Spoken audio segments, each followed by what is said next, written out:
Hi,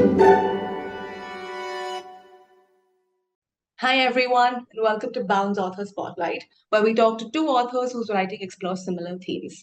My name is Shreya. I work on Bound's original IPs, and I also work on editorial projects. But above everything else, I work with books because I absolutely love them. And I especially love books that experiment with new forms of storytelling, which is why I am super excited for today's conversation with Kritika Arya and Michelle DaCosta. Hi, guys. Hi. Hi, Shreya.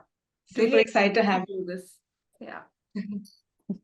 Okay, so we are here to talk about Kritika's debut book, Citizen by Descent, and Michelle's debut book, Gulf. Kritika's book is a collection of essays, while Michelle's book is a poetry chapbook. Kritika was born and raised in Dubai, and Michelle was born and raised in Bahrain. Kritika received her MA in dramatic writing from the University of Arts in London in 2015, while Michelle received her MBA in human resources from Christ University in Bangalore in 2015 as well. In 2017, Kritika moved to Mumbai to pursue a career as a writer. And in 2019, Michelle moved to Mumbai to pursue a career as a creative professional, and she joined Bound. So there's a lot of similarities between the two of them. And there's a lot to unpack here today with these two authors about why they are drawn to personal and vulnerable forms of writing, like essays and poetry, and also unpack the fascinating stories about being a third culture kid. So let's get into it.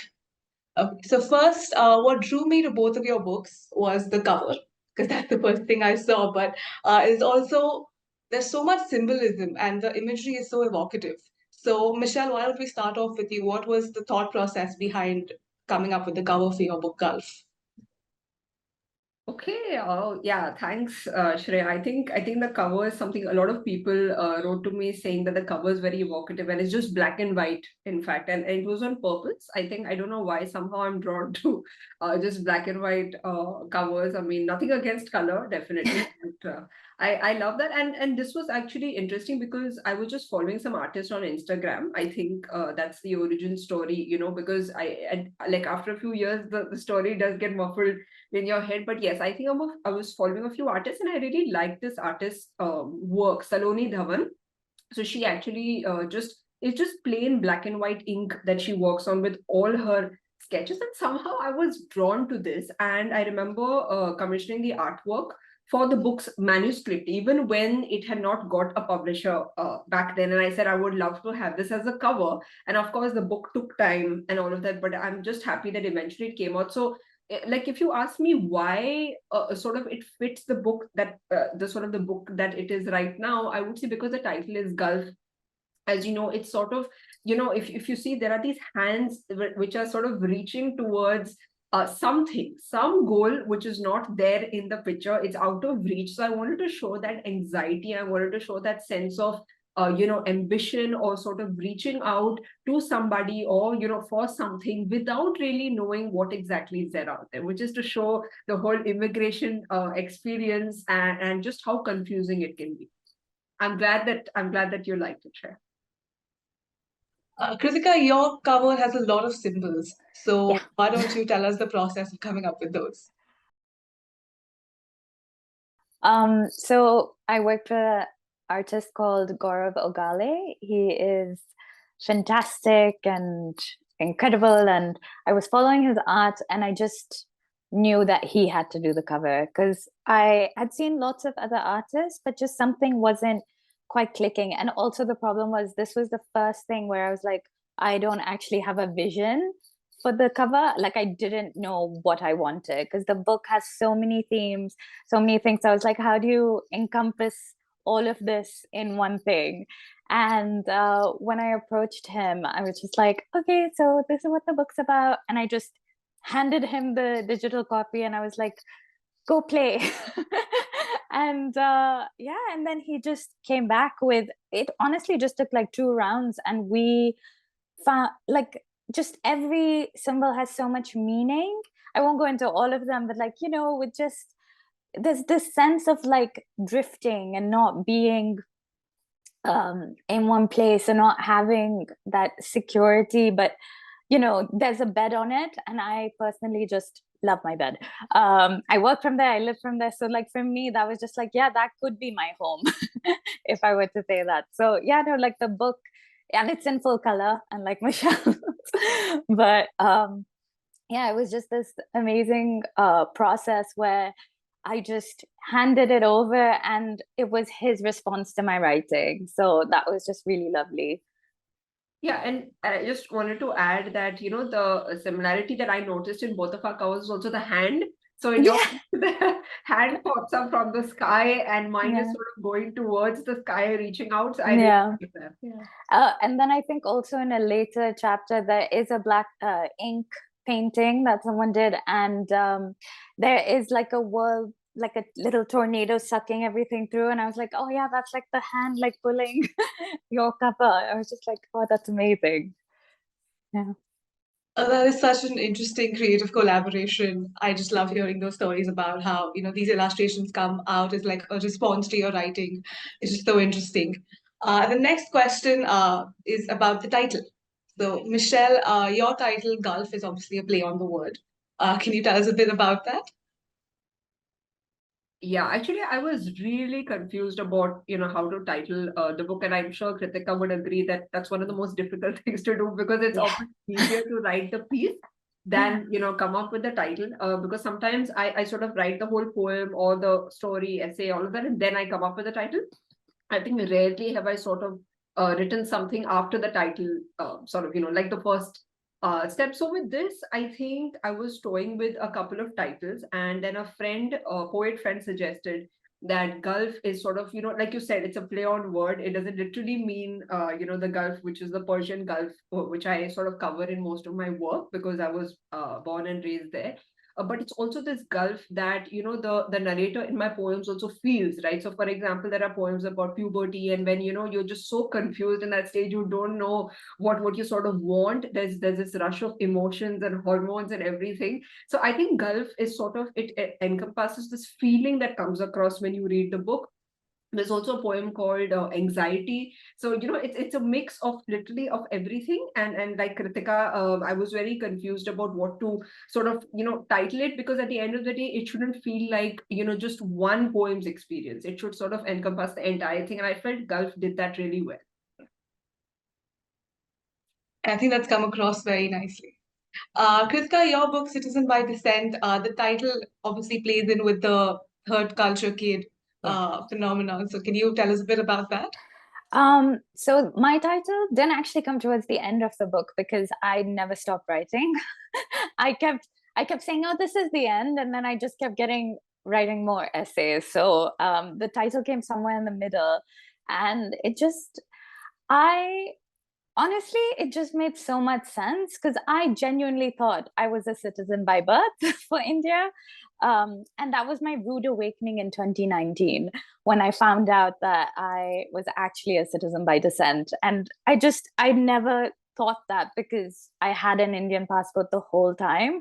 And so my brain couldn't like process it. And I think while I was writing the book, it still didn't process it. So I think it just very organically fit in.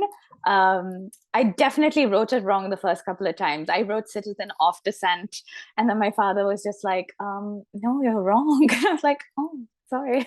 So yeah, I've made a few mistakes along the way. That is great. The major theme of third culture kid, which is in both of your books, I personally can't relate to that because I've lived in one city my whole life. But that's also what drew me so much to your work because it is so different and such a new perspective for me. Okay, so for context, Kritika, you grew up in Dubai, but you're of Indian origin, and Michelle, you grew up in Bahrain, but you're of Indian origin. So, what does being a third culture kid mean to you? It means that I don't quite belong anywhere.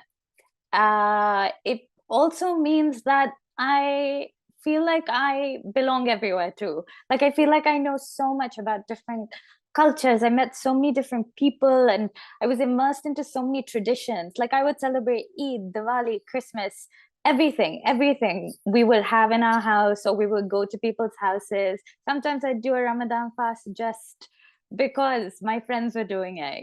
So it just felt um it just feels like I was part of like this entire big world.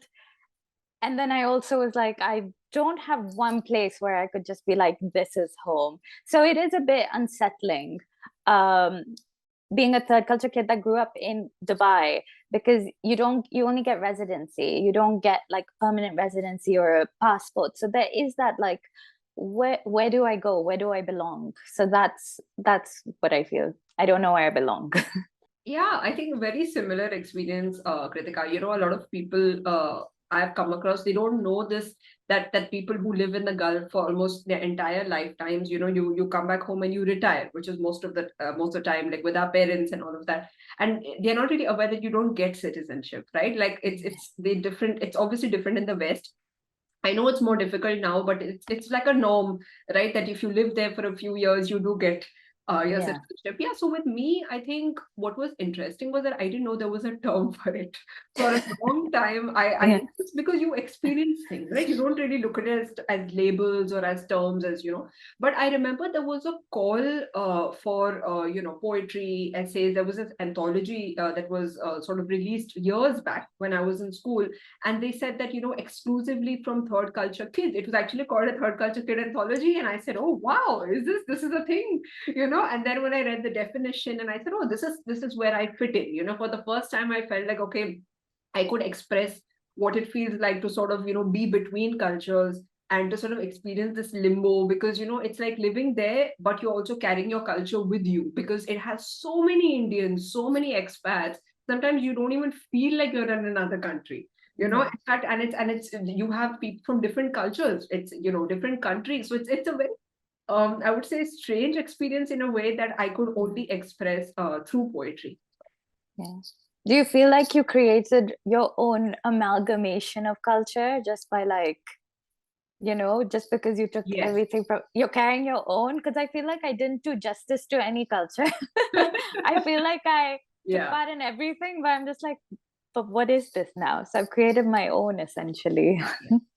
No, and I think that's the beauty of it. See, because when you get rigid and when you say no, but this is not how it's done, this is not authentic, I think that just kills the fun. You know, then how do you just enjoy festivals for what they are? Yeah. Yeah. And I'm sure Shreya has also seen that being in Bombay, because Bombay also, you have everything. Once you have, you know, Ganpati Visarjan here, then you have Christmas there, then you have Eid here. There's so much happening in the cities. I think especially in cities, Yeah. you do see this culture. Yeah. Yeah, that is true. I think you just make your own culture because you are surrounded by so much. You just tend to pick, what suits you and also what works for you, and also, where you feel the most accepted. So that's what you pick and you make your own culture. I quite like that. Uh, in your books as well, besides being a third culture kid, your experiences are also they talk about just womanhood and girlhood and your experiences as you all go along and navigate a new life. So, can you all tell me a bit about that, about how you all wove that into your writing? Should I go first? Yeah, Kritika. Yeah. um, I think there's no escaping being a woman. I think that is so ingrained in us. Like everything we do, it is as a woman, I did this. So I think it was only fitting to talk about that. And yeah, it just gave, I don't know, Michelle. Like, how did, like, it's just there. It's just something that is so much a part of you, you know? So, Yeah, yeah. For me, I think like I sort of tend to write. I've noticed this tendency to go back to experiencing girlhood, especially during this puberty phase, because I think that was the most confusing phase for me. I mean, every phase has its own challenge. You know, like now I'm in my 30s, and you know, in 20s, it's not like everything is sorted. Even in your 30s, nothing is sorted ever. I think, especially for a woman, there's so much happening and there's so much pressure from society and all that. But yeah, I have noticed that I returned to this phase. So I'd written a poem called Titanic, where I sort of covered, you know, the sort of butterfly, puppy love, syndrome that we have in school, and how Titanic was big back then in the 90s, and people, you know, when they spoke of romance, they're like, oh, like Jack and Rose, all of that. And I think in my book there's a poem which is very close to my heart. It's called Join the Dots, and I think that really covers that phase very well, because I had a lot of acne. I don't know about you both. I mean, everyone reacts, bodies react differently during that stage. But I remember none of my classmates had it back then. And it was like my entire face had acne. And I remember there was this group of boys and they just harassed me and they used to call me join the dots. Okay, can you believe it? And the reference is actually, we had this magazine, Kritika, Young Times. Yeah, You know, I was gonna say this was my favorite. I was literally like, this is everything that was my childhood. yeah, so that had this game, Join the Dots. I mean, that was obviously my reference. I don't know about the boys. But yeah, I think for me, then I captured that sort of emotion that you feel growing up. But yes, like Kritika, I think it's subconscious, right? Sometimes you don't really aim to write something about it, and it just comes up. And I think with your essays also, Kritika, that's evident in every essay. It doesn't matter what you're covering, be it home, be it relationships. I think it comes across. I think being a woman, sort of, it's natural, and it comes out in no matter like what interaction you have, what phase you are in, right? Yeah. Like, I think it's like being a woman in different countries as well. You behave differently. And I know you say join the dots. I was called pizza face, like pepperoni pizza. Yeah. Oh my God. I think, you know what? I think teens and kids are the most cruel people ever, really. I think as adults, you understand, right? When you grow up, but teens can be really brutal. It's brutal. Like, you're just standing there being like, oh, I don't know.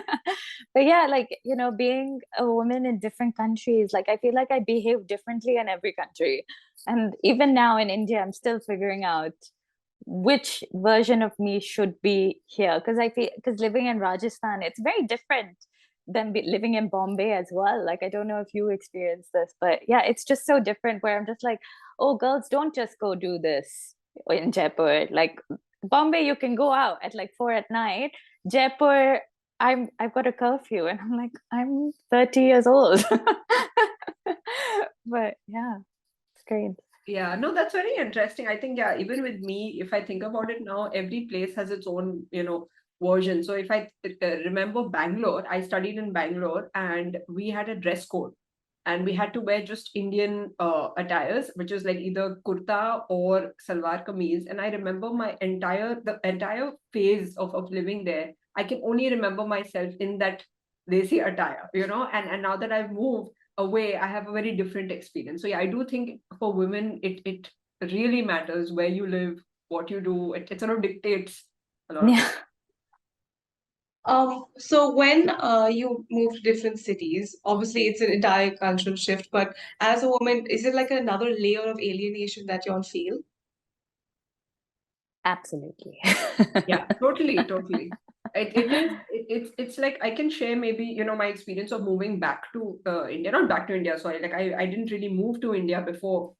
This time it was like for brief, vacations or to study in Bangalore, all of that. So when I moved back and to figure out the Mumbai local Shreya, it's a whole it's a whole different world, and it took me some time to figure because like understanding, okay, are they safe, what time is it okay, like what times are fine to commute. And then I noticed that if someone commutes after 9 or 10, you do have like a security, someone there in each bogie and all of that, right? I think just figuring out the city, what are the different amenities. Yes, I do feel it feels alienating sometimes because though, I mean, touch wood, Bombay is pretty, safe in comparison to other places we know of. There's always this fear because there's just, so many people out there. You just don't know. I mean, and at the end of the day, it's luck, right? You just don't know if you're at the wrong place at the wrong time. Anything can happen to you. That's unfortunately that's what being a girl is. I do hope things change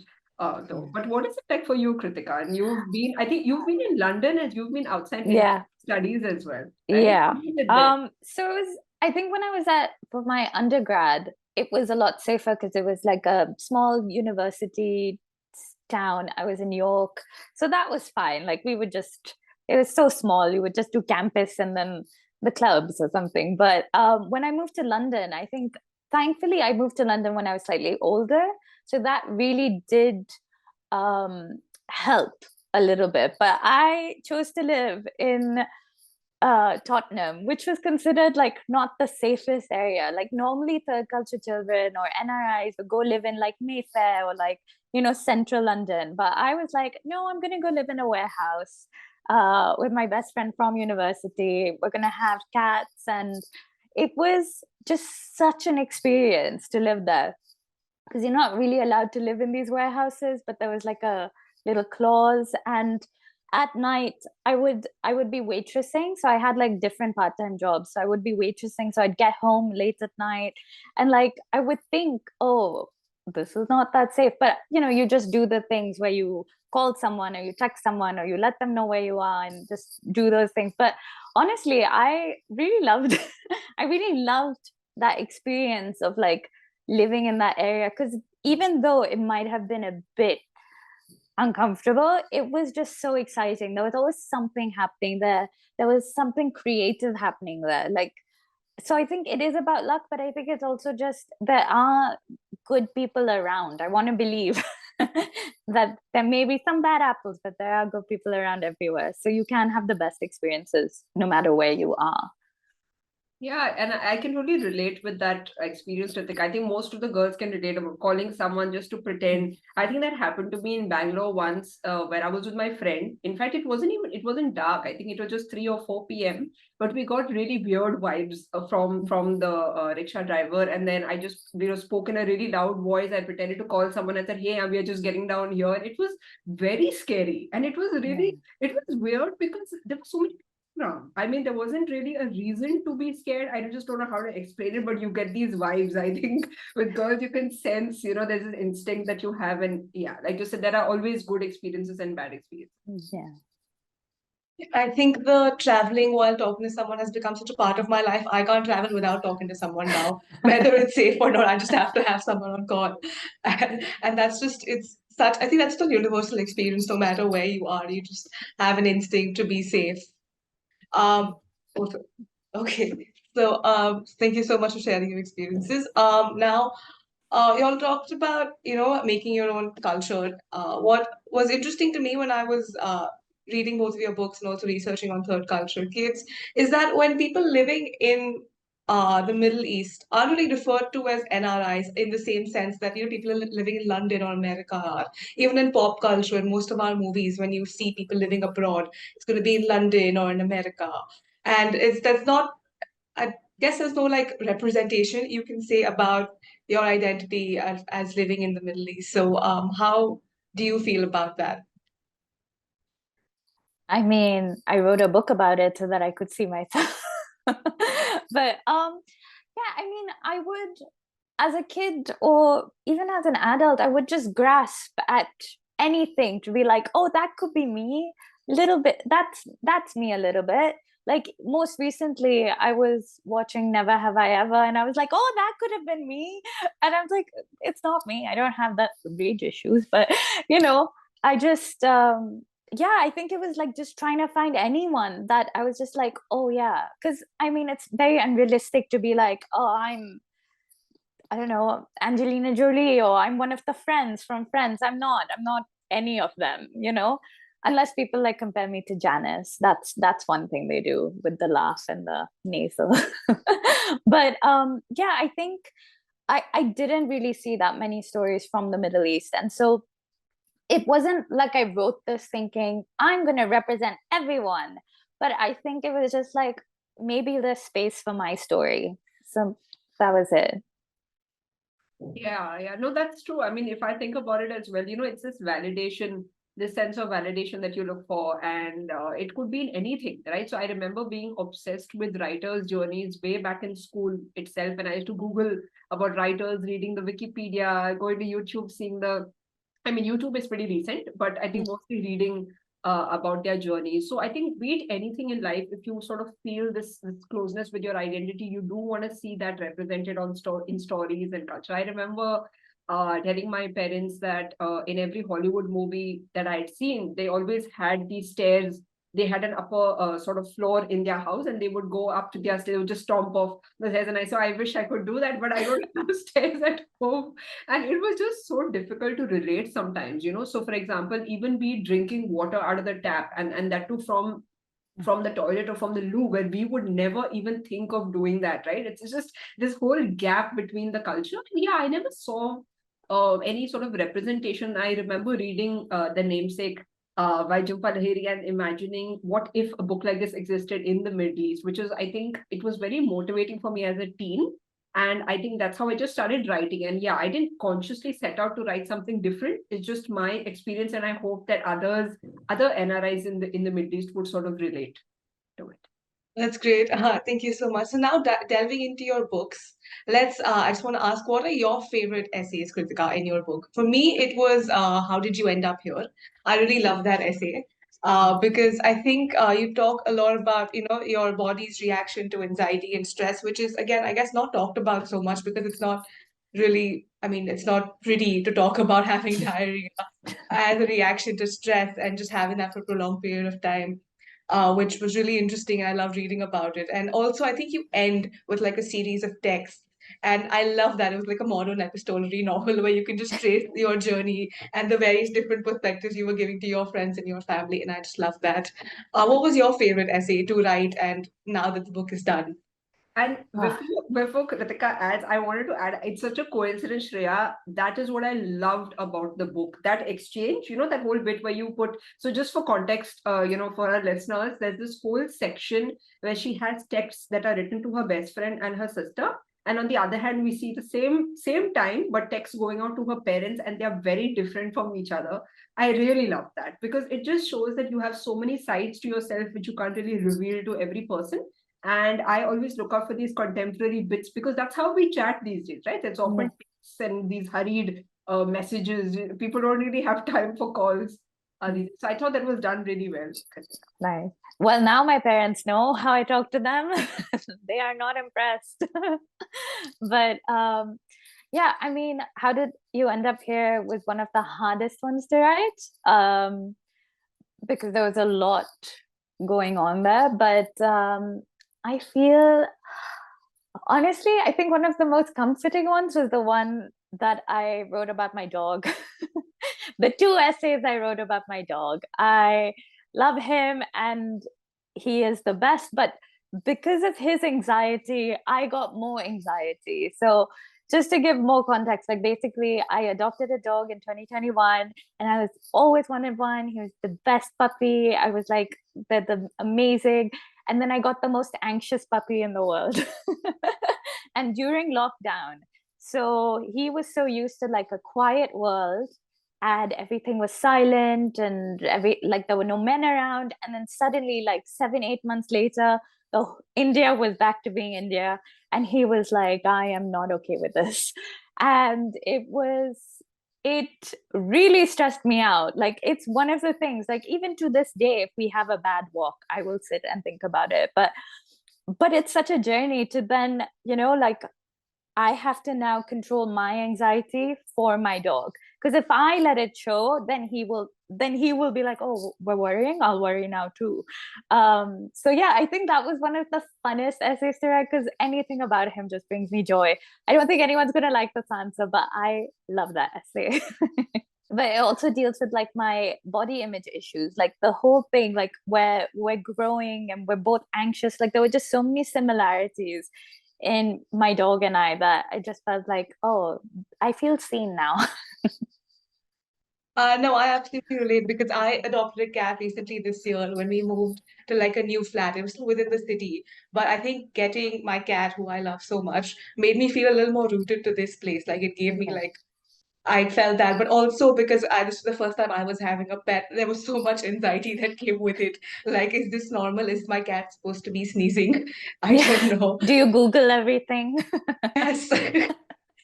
I had like two people who've already had pets before asking them, is this normal? Do I take it to the vet? What do I do now? But yeah, I think I don't know if I'm projecting my issues onto the cat or the cat is projecting his issues onto me. But just having somebody to share a journey with, especially if like I just moved into this new flat, so it was just it brought me a lot of comfort. So I really like those stories as well.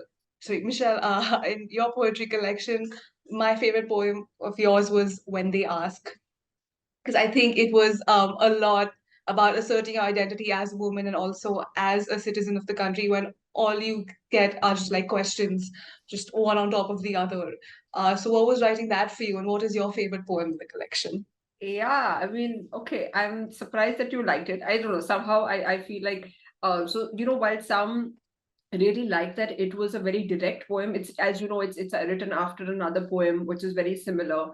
Because I loved that directness. I was like, okay, enough beating around the bush. Let me just talk about my experience. And I think, with Kritika, she's been very vulnerable in her essays, and I often really commend people who write such vulnerable essays because it's very tough, right? So in this poem, I'm actually being pretty open, being pretty honest. And yeah, I think some people loved that it was direct, while some said, "Oh, this is too direct." Why, like you could have made up something. But I liked it because I felt that somehow, see, with everyone, right? You're stereotyped. Okay, I'm not saying it's just me. It was a way to show that every community, every culture has their own stereotypes, and for me, it's always been that way. Where I feel like people have questioned me with like, "Oh, do you even eat this? Do you even eat that?" Or like it's sort of like when I share that I'm a teetotaler, people are so surprised. Like, I'm like, why is that surprising? I'm an individual with individual choices, right? And they say, no, but it's the community, right? Like, don't you all drink? And I just find that so funny. So for me, um sort of capturing that strange experience that I come across, I just found this medium to be really interesting. And I also wanted to add that, when you both were sharing about your pets, I have never had a pet. So I think reading about that in your book, Kritika, it felt really nice. With me, I think I've just had birds so far in my life, and that has very strong birds and fish, yes, because they're sort of easier to manage. But I've had, yeah, my own memories with them, and I think that really roots you to a place, right? So I do remember certain phases and being in Bahrain. So Bahrain, the winters were extreme, right? Rarely they were extreme, while the heat is also, I think, the winters could get extreme. And I thought, oh wow, it would be cool for the birds, refreshing, from all the heat instead of being in the AC all day. And I was sorely mistaken. The next day when I woke up, the birds were dead, and they were Oh just my God. small. They were, finches, very, very tiny birds. And I was in shock. I was in school, and I said, oh shit, like, you never anticipate, you don't know, as you said, right? You never know what might just turn out to be scary. But yeah, I feel reading about these experiences also helps you understand the place. So for me, it was a big rude wake up call that the weather can be really unpredictable in the Gulf. Yeah. Mm. Yeah, thank you so much for sharing that. I mean, these just experiences are heartbreaking, but they just add so much to your story and just Yeah. gives you a new perspective. Uh, Now, into your books, I know we talked about the cover before, and Kritika, you have a lot of illustrations in your book, and I mentioned it's a very collaborative process. So, which was your favorite one? I know you mentioned the black and white ink one, which was actually my favorite too. It was, I think, in State Your Purpose. Yes, Yeah. that's where it No, was. that Oh no, one so was it's in. in HTTP 500 era. Oh, okay. Yeah. Or I um, think it was. I'm sorry, I made a note of it. Was it Where to Next? oh, that's the other black one. There are lots of Okay. black and white books too. Where to Next is great. Like, Hmm. it's by this Moroccan illustrator called Ishraq Bazidi. It's her work that really like made me, because first it was just one essay, and it was her work that inspired me to write many more essays, because I was like, I want to collaborate with her. So that's how that happened. But I honestly could not pick a favorite. I think it's too hard. It's just too hard. I feel like every artwork is so unique. Every single artist has their own style. It's just, there's nothing you can compare. There's just everyone was so incredible. And like, I had a few publishers just be like, oh, let's print it in black and white, or let's just put the illustrations in the middle. And I was like, you don't understand. Each illustration is so ingrained in the text. Like, you cannot have one without the other. And I know people are like, oh, maybe you could like publish a version without it. And I was like, no, they will always come together. And so, yeah, I just loved every single one. Like, just every single one tells you, is a different version of me. It's brought their own voices to it. So each version of me is just so special. And anyone that illustrates my dog also just special. Yeah, so like you mentioned, like the book had to be a certain way, and it was very important for your vision to come through in a particular way, which is why I think you went with self-publishing, right? Yeah. So what was that process like for you? Because I think like, you have to do the editing yourself and you have to do everything yourself. So can you tell us a bit about that? Yeah. It's exhausting. It involves lots of crying. I say this every time, but it does involve a lot of crying. Even after it's been out there, it's involved a lot of crying. But I think I think it's because I took it a step at a time. I didn't like when I first started writing, I wrote bubbling, which is the essay that's in my mind. And that was just supposed to be one essay, one illustration. That was it. And then it grew into like 6 essays. And then it grew into like 9 essays. Then went to 11, and then I added more pieces into it. So it just was a natural, like organic progression. And, every time I thought, okay, I'm done now, I would approach a different publisher. And each time one would say, oh, I don't think people would relate to the third culture thing in India, or it'll be too expensive to print. Oh, you're a debut writer. Like that was just every challenge. And every time I got like a rejection, I would then go write more. And yeah, so I think it was just a gradual step. And luckily, because I do have other sources of income, I was able to save up and then just take the plunge. And I was like, I may only have one print run, but I'm going to make it the best print run it's ever going to be. And so I just step by step, like I had an editor throughout, and he's just done such a fantastic job, like with the way he gave me feedback without making me cry. It was amazing. Like it just motivated me to write more. So I think it was just surround yourself with people you trust, and who you believe in, because at the end of the day, that's it, right? Like you have to do this for yourself. It cannot be with thinking about, okay, I'm going to sell these many copies, I'm going to make this amount of money, because it is heartbreaking. Selling a book is the hardest thing. You have to first convince people to buy it. You then have to get them to read the entire thing. Then you have to get them to leave a review. No one wants to leave a review. So I just feel like you have to have this solid foundation around you to just get yourself through it, and just focus on the fact that you've accomplished something. It may not be how you wanted it, but it's something and it's special. So yeah. It really is a special process, no matter how heartbreaking it may be, but the end result is always, it's very close to your heart. Yeah. Michelle, your book was published by an indie publisher, Yavanika Press. What was that process like? Oh, so just like Kritika, I think I had my share of heartbreaks. I had rejections as well. And I had almost given up, in fact. And I think, yeah, for me, self-publishing didn't really cross my mind. I'm sure that would have been, my next step had this not worked out, because, as you know, there are very few poetry outlets in India. It's very difficult to publish poetry. And then I just tried. I said, let me try.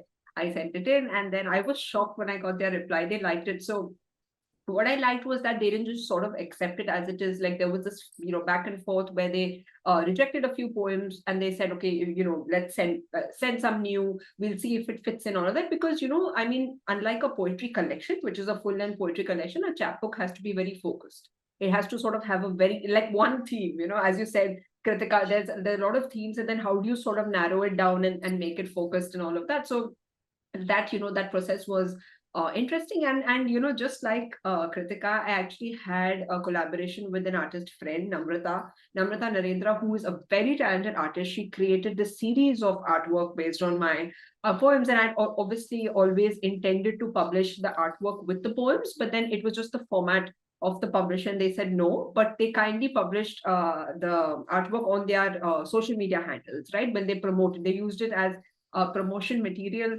But yes, I do feel that in self-publishing, you have more control. Of course, there's so much more crying involved. I can only understand. I mean, it adds to your anxiety. It's because you have to do everything on your own. I totally get it.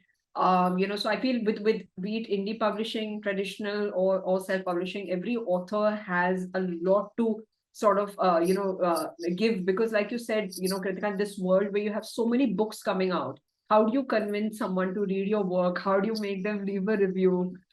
Because I've noticed that, whenever I share links to my published work, I do publish a lot online. So when I share it, people often like, and this is a very reflexive, it's sort of a reflex response. But then I wonder how many actually read the stories, right? And then I say, okay, it's okay if you don't like it. Could you just comment? Could you tell me if you liked the story? Because you need to know, right? A writer needs feedback. But I don't know if I need to know. I'm okay. No. Yeah, like No, I'm with kidding. the review, like I mean, Yeah. it's like you're curious, okay, you've read the book, but then what? And I think the only way to know is if they leave a short review or something. Yeah. And that's how Yeah. other people know as well, or how would they know what Yeah. it's about? So I do totally understand. I think being a writer, today's There are world, challenges everywhere. it's a lot. Yeah.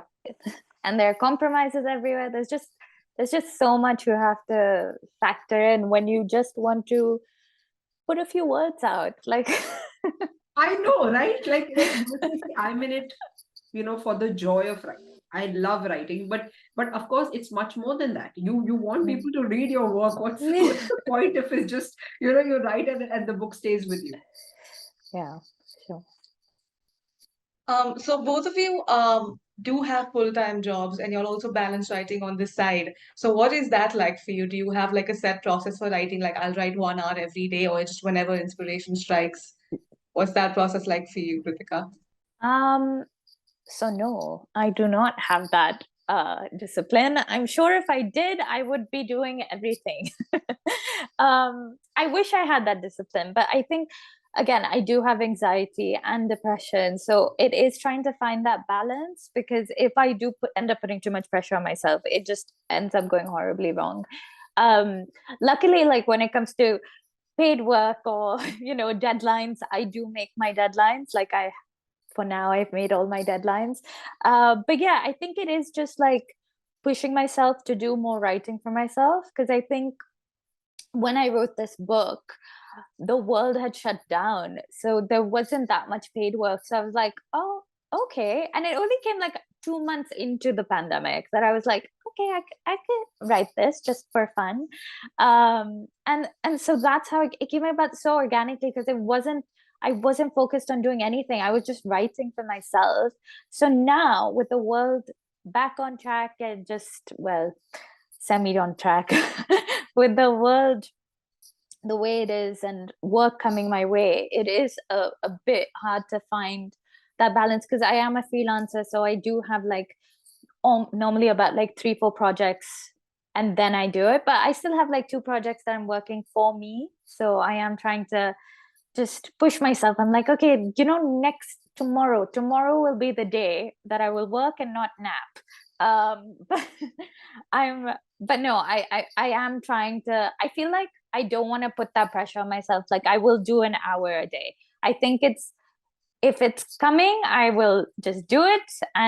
But I'm always thinking about my projects anyway. Like whether or not I'm putting it down on paper, there's always something in my head that I'm plotting. And when I feel ready, I'm like, okay. And then I just purge myself of it. So Yeah, I think for me, it's like I'm sort of used to it by now, Shreya, because like I've always sort of had a day job, and then I've sort of written after that, post work. And of course, it's different here after moving to India. I would say for me, the biggest change was that earlier my roles were kind of monotonous. It sort of got monotonous, like in HR. Though I had a generalist role and I did different things, it sort of became monotonous after a point, and it was sort of easy to detach myself because I don't associate my passion with it. So after work, it was like I would wait to write, and it's actually the opposite now, because at Bound, obviously, it's so creatively fulfilling, it's so creatively demanding, that often what happens is I want to take a break. Like, so now what I've realized is I'm sort of less hard on myself. I know if, for example, I've had a hectic day, or if I've sort of like, as I said, creatively fulfilled, and I feel okay, it's fine, for today, my creative quotient is sort of, it's met the bar, then I don't write. And I feel that is important. You need to know when to take breaks, because you can get really overwhelmed, exhausted, and once you reach burnout, it is a very bad phase to be in, right? So Yeah. now what I do is I write on the weekends. If there is like a, let's say, a project that I'm working on, and it's something that has a good flow, then I might dedicate like half an hour or 1 hour at the end of the day. Otherwise, I don't push myself, because I feel a lot of screen time also, it sort of has a negative impact on you, and you get just tired of looking at that the white screen. So might as well write on the weekends. But yeah, I think you figure it out as you sort of adapt to situations. But Yeah. there's never a situation where I've wanted to write and I've not written. I feel that's scary. I think Yeah. you should just go for it, because the idea might not stay tomorrow. Yeah, for sure. Okay, thank you so much for sharing your process, guys. Now I will end it with my favorite question. What did you guys read when you all were growing up? Oh, Michelle, do you want to start? Okay, so me, I wasn't a reader until, I don't know, until I think 10 or 11 years. I mean, it might seem it's fine, but there were readers, my friends were readers from way back. And I remember they were already hardcore fans of Harry Potter and Enid Blyton books, because a lot of kids read them, but I was not a reader at all. I got into reading much later, but once I started, I was just hooked onto them, especially Nancy Drew books. Agatha Christie, not so much. I mean, which is ironical, because a lot of other people started reading because of Agatha Christie mysteries. So for me, it was Goosebumps. I loved horror thrillers. It kept me on the edge of my seat. Then, of course, Harry Potter. And these books sort of opened up my world to stories, because nobody in my family read, right? So forget about the classics. I wasn't even like reading contemporary stuff, and I'm super grateful for our school library. However small it was, however small the collection was, I think that really sort of set the foundation, because at the end of the day, you can always read more stories later, but it has to start somewhere. What about you, Kritika? Was it your school library too in Dubai? I mean, actually, at home we had so many books as well, and because I had an older brother and sister, like because they were reading, it was all handed down to me, and I would read. I used to read so much as a child that now I feel bad that I don't read as much. Because I am a screenwriter, I do other forms of writing, so it is like consuming TV, film. I read plays, so it's just a whole. There's just so much to consume that does help me creatively. That it is a bit tricky. But when I was a kid, I wanted to be Roald Dahl. Again, I wish I wanted to be like an Indian lady writer. I wish that was there for me when I was a child, but that was the most accessible as a kid. So I loved Roald Dahl. I loved Mallory Towers. Like that was one of my favorites, and I think I loved it more because my mom read it, and so we would then like talk about it. So it was just one of those like really sweet things. And there was just so many. There was like the magic key with like Biff, Chip, and Floppy, and all of these people. And it was just, I used to just love, like I still love children's books, and I love like animated shows, and that is my comfort. Like I know when I get anxious, I'm like, oh, I'm just gonna put a cartoon on. Let's just watch a bit of Tom and Jerry or something. Yeah. Yeah, actually, my first stories, which reminded me, when you mentioned cartoons, they were actually Disney stories. So I would watch them on repeat. Somehow, for the storytelling, I just loved them as a kid. And then later on, I think even magazines like Champak, we had a lot of Indian books, magazines there. I remember reading Woman's Era because of my mom. Like she would be a very loyal reader of the magazine, and I think that's how I got into reading a lot of magazines. Now obviously everything is online, but back then it was pure joy to go to a store and see them on the shelf and just pick them up. Yeah. Have you all seen like a slight influence of those books on your writings now?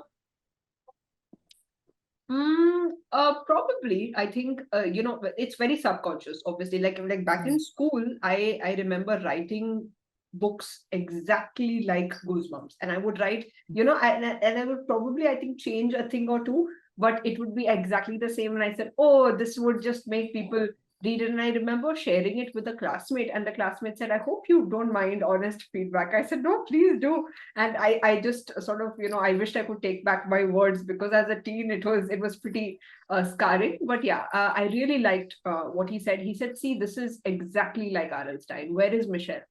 That really hit me hard. And I said, oh yeah, I might love these stories, but I'm sure I have my own stories to tell. So yeah, I think over the years you do find your voice. But it's always these sort of lessons that stay with you. So for example, I think from Goosebumps, what I liked was there was this quality of entertainment while he's trying to obviously tell you certain things about childhood and parenting and all of those things, those themes.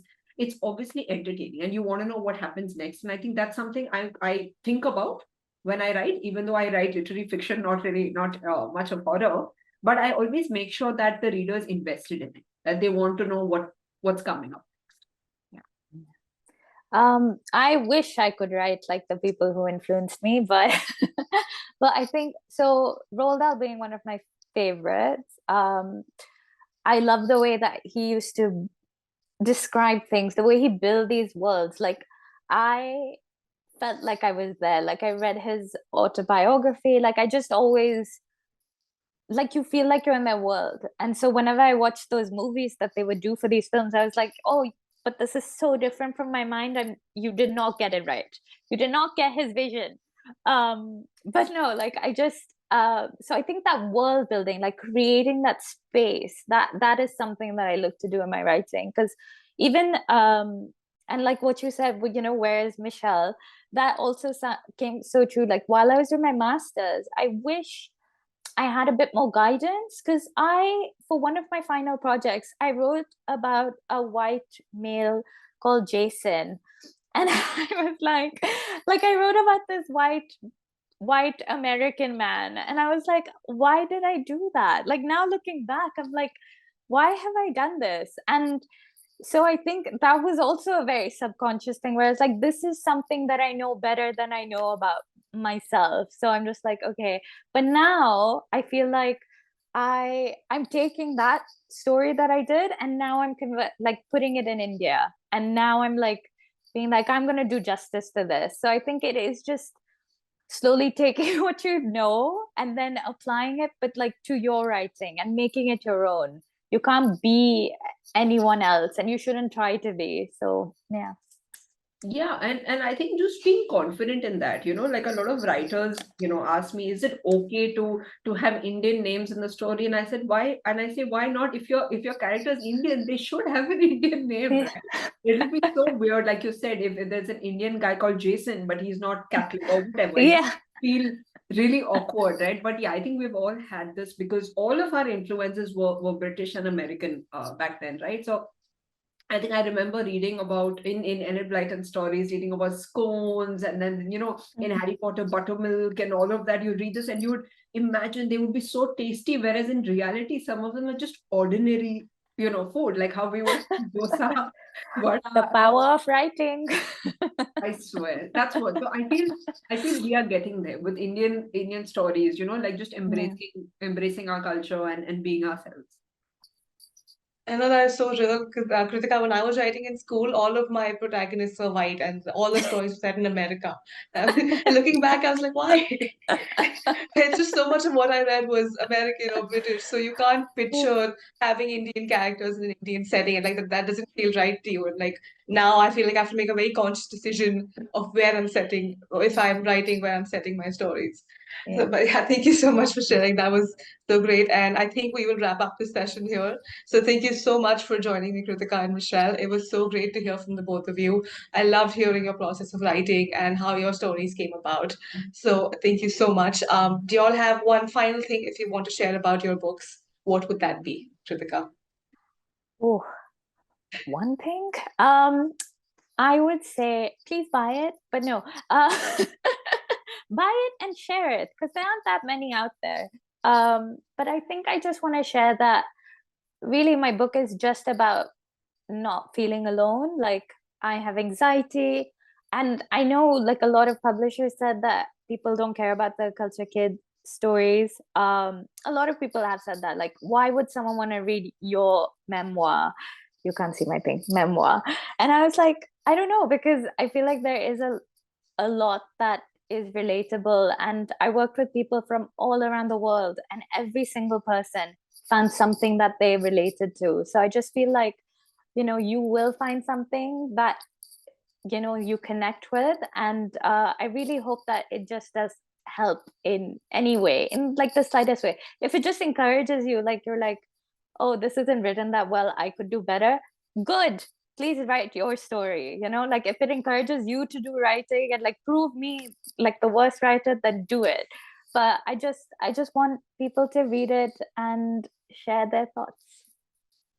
Yeah, I think very well put, Kritika. That's, I think, like you said, see, that term third culture kid might not resonate with a lot of people, but there are so many themes in the book. I think for me, despite sort of relating to that term, it was not that exactly what I loved about the book. What I loved was, that, for example, the way you covered mental health.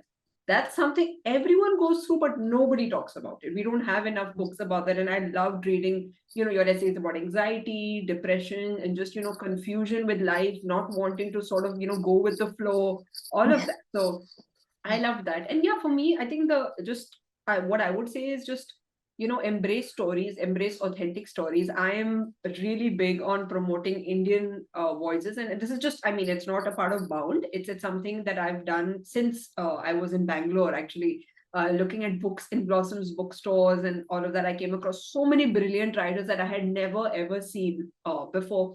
So I think I'm a big fan of Indian stories. So if you all are sort of looking to explore new stories, I would say please look at new Indian work, which is, I mean, not just mine and Kritika's, but Yeah. There's so work, many stories out there. work by Indian writers. Yeah. Because I mean, as we were just talking about American and British influences, and there's still this sort of approach that no, there are books written well outside, but I feel there's a lot more written in India as well. So absolutely. I most recently read Urvashi Bahuguna's work, and it was just amazing. No straight thing was ever made, right? Yeah, and her essays on mental health, I was like, oh my God, I get this. Like, this is incredible. So there's just so much stuff out there. You just have to find it, and you have to make that conscious decision. That was very great advice. Those are very good takeaways. Thank you so much for joining me, guys. Thank you. Bye-bye. Thanks, Shreya. And thank you for reading our works with so much, interest and with so much honesty. So thank you. Yeah. Thank you. Bye. Thank you. Bye-bye.